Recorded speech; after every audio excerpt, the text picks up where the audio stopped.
saya Irfan, usianya 22 tahun. Untuk sekarang ini sedang sibuk di lab aja, bagian psikometri. Oke, perkenalkan nama saya Rara. Saat ini berusia 22 tahun, kesibukannya menjadi instruktur di Laboratorium Psikologi UMM.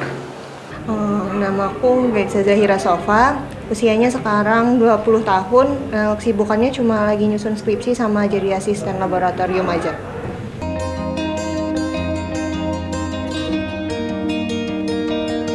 Memaafkan itu menurutku suatu respon kita terhadap suatu peristiwa, itu pilihan kita mau mengikhlaskan dan melupakan atau hanya mengikhlaskannya saja. Memaafkan ya, kalau bagi saya memaafkan itu respon kita terhadap seseorang yang telah menjahati kita atau menyakiti kita. Memaafkan itu menurut aku itu tuh perihal bukan tentang orang lain sih, tapi lebih ke diri kita sendiri aja. Karena dengan memaafkan itu biasanya kita itu bisa mengeluarkan sikap kita, di mana kita bisa memilih apa yang seharusnya bagaimana, kita bisa ganti untuk memilih untuk menerima dengan apa adanya terhadap suatu peristiwa tersebut sih.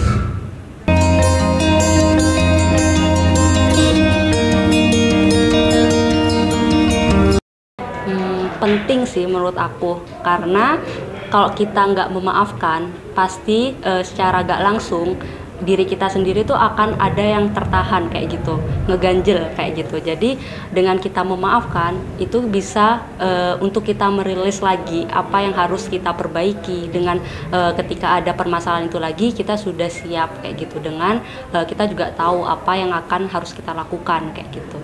Kalau menurut saya memaafkan itu penting ya. Sebenarnya memaafkan itu penting untuk diri kita sendiri, dikarenakan agar saat kita bertemu orang yang misalnya menyakiti kita, itu tidak merasakan kayak ada ganjalan gitu di hati, dan juga sakit yang kita rasakan setelah disakiti itu akan hilang gitu. Jadi sebenarnya penting untuk diri kita sendiri. Penting karena kalau kita nggak bisa memaafkan, menurutku tuh kayak kita bakalan stuck di momen itu aja, terus kita nggak bisa maju ke depannya kayak gimana. Karena kita akan selalu ingat sama peristiwa itu.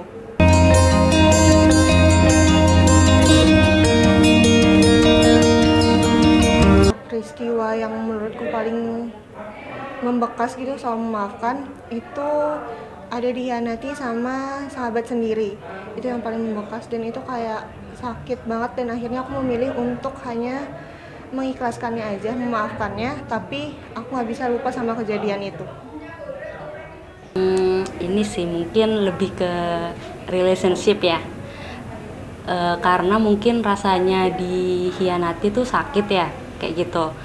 Nah karena itu waktu itu hubungannya udah lumayan lama kayak gitu, udah hampir 7 tahun kayak gitu. Terus yang aku rasa itu sudah insya Allah bakal langgeng, ternyata memang ada hal lain yang bikin itu tuh bikin aku sakit kayak gitu. Bukan perihal apa sih, tapi mungkin ada yang lebih baik kayak gitu. Makanya mungkin itu yang bikin saat ini masih terasa, dan mungkin bisa menerima, cuman kayak kalau keinget lagi pasti kayak gitu lagi gitu.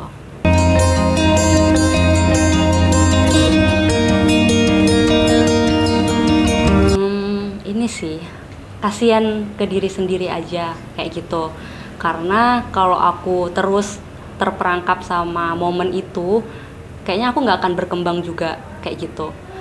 Cuman tuh yang aku pegang sendiri ya, kalau aku tuh clear and deal it gitu, kayak kamu harus selesaikan itu dan berdamai sama itu kalau kamu mau beranjak kayak gitu, biar aku juga bisa pulih, aku juga bisa kembali ke aktivitasku juga kayak gitu.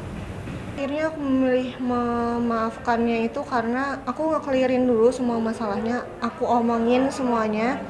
Karena menurutku jawaban yang aku mau udah dapet semua, akhirnya aku maafin, tapi aku memilih untuk tidak melupakan kejadian itu dan milih untuk nggak temenan lagi sama dia.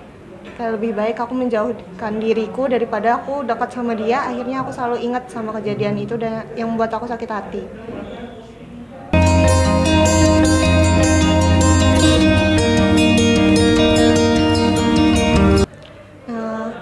tadi caraku ya dengan ngomong sama dia, terus aku cut off semua pertemanan aku sama dia. Jadi kayak benar-benar nggak ada hubungan apa-apa. Biar dia tahu kabar aku dari teman-temanku yang lain aja, tapi aku nggak perlu tahu kabar dia lagi. Biasanya saya ini sih, kalau dalam saya memaafkan itu ke orang lain, saya lihat dulu orang itu kalau diberikan hal yang sama, apakah responnya gimana. Semisal responnya biasa-biasa aja, di situ nggak bakal ada pemaafan lagi, karena memang saya anggap itu udah nggak ada gitu. Beda cerita kalau memang orang itu kalau diberikan hal yang sama, apa ya, kayak marah, itu baru saya agak marah dikit gitu. Jadi semisal kalau orang itu misal dia ngakuin hal A ke saya, terus saya balikin lagi, dia nggak kenapa-napa, di situ biasanya udah saya maafin kalau dia ngakuin hal tersebut kembali gitu. Ini sih biasanya untuk memaafkan saya butuh ini waktu juga. Biasa kalau mulai di awal saya tuh bakal agak ngejauh gitu, kayak ngerasa ngejauh. Nanti biasa semakin lama semakin waktu itu sama ngeliat responnya gimana. Apakah responnya bakal ya, kalau kita memaafkan kan dia harus kan tadi yang saya bilang, kalau kita mau memaafkan kan memaafkan itu respon dari ini ya, kesalahan yang diperbuat seseorang kepada kita. Nah, kalau responnya dia setelah membuat kesalahan itu meminta maaf, ya pasti respon saya akan memaafkan. Yang penting ada dari dianya intensi untuk minta maaf juga gitu. Sebenarnya memaafkan iya, tapi mungkin melupakan enggak gitu.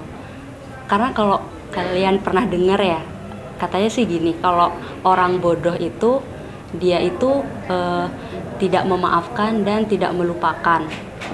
Kalau orang yang naif, dia itu memaafkan dan melupakan. Tapi kalau orang bijak itu dia memaafkan tapi tidak melupakan. Karena memang ya gimana, itu maksudnya salah satu momen ya, dimana kayak ya bakal terus teringat, dan kayak itu juga yang akan jadi pembelajaran kita kan. Jadi kalau mungkin memaafkan, mungkin iya sudah memaafkan karena itu harus. Tapi untuk melupakan mungkin enggak, kayak gitu.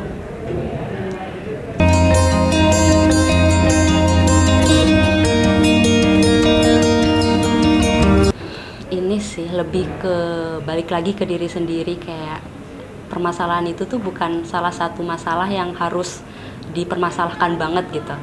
Karena kayak daripada kita mengeluh, lebih banyak hal yang perlu kita syukuri gitu. Kayak itu tuh nggak yang seberapa gitu, tapi kenapa kamu harus kayak teringat lagi, terus mengulang lagi kayak gitu. Kalau teringat soal peristiwa itu, yang kulakuin tuh aku coba nenangin dengan melakukan aktivitas-aktivitas yang aku suka. Atau kalau misalnya emang kayak udah nggak tertolong lagi gitu, aku bakalan nelpon salah satu sahabat aku atau siapapun orang yang bisa aku ajak ngomong untuk cerita apa yang aku rasain.